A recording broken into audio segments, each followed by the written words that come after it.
arriving at N53, the Central District of Paradise. Greetings and welcome, I'm Ash, and today I would like to talk to you about Turbo Overkill, which, true to its name, is a celebration of over-the-top action, completely unfazed by such silly little things like common sense or the laws of physics. Your guns can rip and tear enemies into thousands of little pieces. You can barrel through the levels at such insane speeds you might have trouble even seeing what you're trying to hit, and the fact that you have a chainsaw for a leg isn't even the best bit. Now, considering the chainsaw leg, and the fact that Turbo Overkill's arsenal contains things like the gigantic chain gun that doubles as a flamethrower, it might come as quite a surprise to hear that it is actually the movement that made me so enamored with Turbo Overkill. The gunplay is great, don't get me wrong, but nothing can compare with the ability to fly across the map at such ridiculous speeds that you end up discovering all of the areas where the developers forgot to seal off the play area. Once you get all of the relevant upgrades, you'll not only be able to run faster than a horse, but also dash multiple times in any direction, propel yourself forward thanks to your chainsaw leg, and even do 4 jumps while in mid-air thanks to wall bouncing. Combine that with wall running spots and boost pads found throughout the levels, and you'll be able to pick up so much speed the poor enemies just won't know what to do with you. The only issue I had with the movement mechanics was the slippery acceleration that made every surface feel like it was made of buttered ice. However, in a refreshing little twist, that turned out to be an upgrade I could just turn on and off. So depending on if I was platforming across skyscrapers or dueling a horde of enemies in close quarters, where stopping for even a second would mean certain death, I would just switch to the appropriate mode and thus end up with the best of both worlds. That said, you don't get these upgrades for free. Some of them you need to purchase with coins that drop from enemies, and others you need to collect by hunting down secrets within the levels themselves. While there are the usual assortment of absurdly hidden secret areas to uncover, pretty much all of the gameplay-altering collectibles are signposted and can be secured after a tiny bit of snooping around. Another bit of good news is that none of the collectibles or secrets are pointless padding. They'll either give you powerful weapons and pickups, or, if you collect each of the 2 sets of special collectibles, access to bonus content. This includes things like modifiers to make subsequent runs through a level more interesting, as well as an optional horde mode to really challenge your skills. All of this stuff is entirely optional, however, so if you don't feel like hunting for secrets and trying death-defying jumps in the vain hope it might lead to a bunch of goodies, feel free to just ignore all of this and just focus on fighting enemies. As long as you have fun slicing through hordes of enemies and getting the occasional upgrade as you run across it, you really won't be missing out on much of anything. Now, speaking of slicing, it is finally time we get into the meat of things, the combat. Like I mentioned earlier, you do indeed have a chainsaw for a leg, and yes, it is just as awesome as it sounds. Using it launches you into a slide, and the faster you move, the more damage you do, and the further you'll be able to carve through enemy hordes.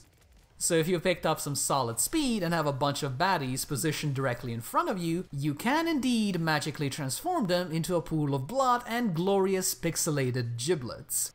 The actual weapons are a pretty good time as well, because despite this being the early access version, Turbo Overkill has a rather large assortment of high-powered toys.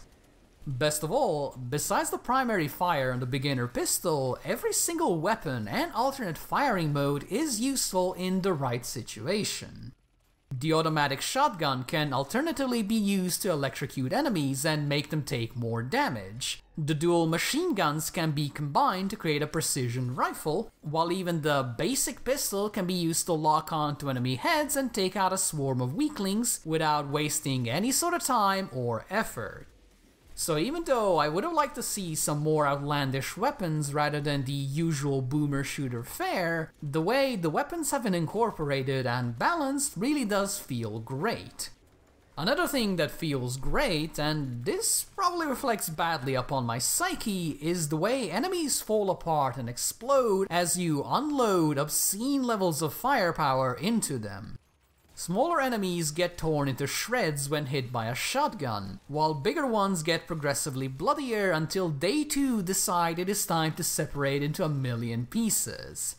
The chainsaw slide is probably the most satisfying one out of the bunch here, as not only does it look visually visceral, but the sound of the chainsaw tearing through enemies combined with the sound of you sliding through a wet meaty soup really sells just how brutally powerful the attack is.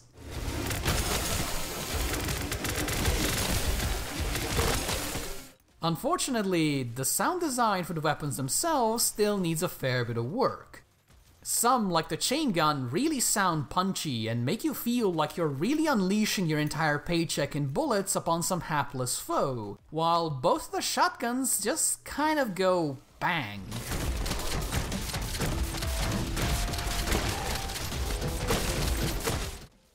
The impact they have on the enemies is great, admittedly, but the shotguns just don't have that bassy quality to them that makes them feel like they're truly capable of just tearing a hole straight through someone's face. The levels also look good despite the intentionally dated art style.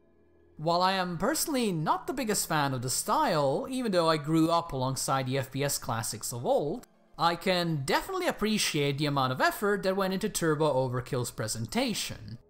There is a lot of detail scattered throughout the world, and while the textures may be muddy, the dreary and neon-lit cyberpunk aesthetic shines all the way through.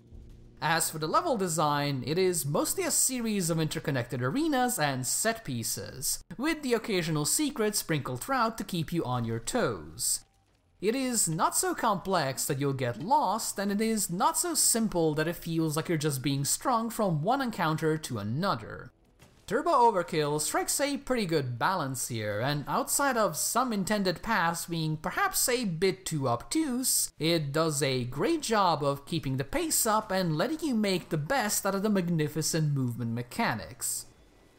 Music also does a lot of heavy lifting in regards to pacing, since it both provides the backdrop for your senseless slaughter and simultaneously helps build the cyberpunk aesthetic. I personally know absolutely nothing about music theory, so describing all of this is basically impossible, so instead, allow me to give you a small sample.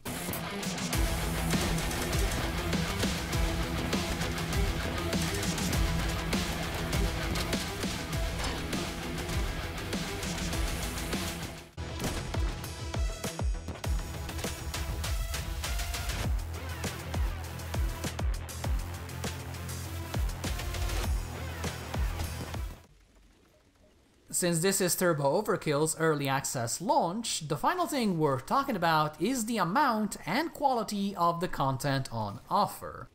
Well, I am happy to say that Turbo Overkill is pretty solid on both fronts. The first chapter took me some 5 to 6 hours to complete, and if you're willing to hunt for secrets and engage with some of the bonus levels, you can stretch that playtime for quite a few more. So for the very first early access version, I would say that this is a very respectable amount of stuff to mess around with. Additionally, if someone had told me that this was a demo for the full version of Turbo Overkill, I honestly would have believed them because it is a very polished shooter.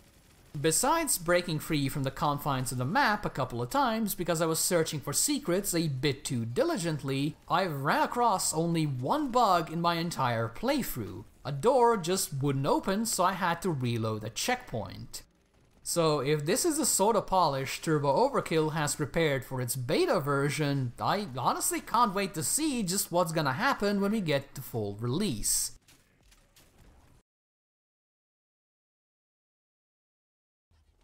With fast-paced movement mechanics and some highly satisfying gunplay, Turbo Overkill is an excellent example of what the whole boomer shooter genre is really all about. More importantly, it is also a game I already want to play more of, which for an early access shooter really does say a lot.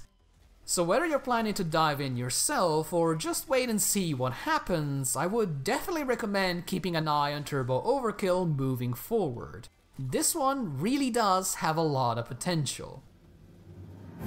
Thank you guys for watching, and if you enjoyed this, or even if you didn't, please do let me know. If you would like to see more, make sure to subscribe, hit the stupid bell, pet your chainsaw, and do whatever other nonsense you gotta do these days. Thank you again for watching, and I do hope to see you soon. Bye bye!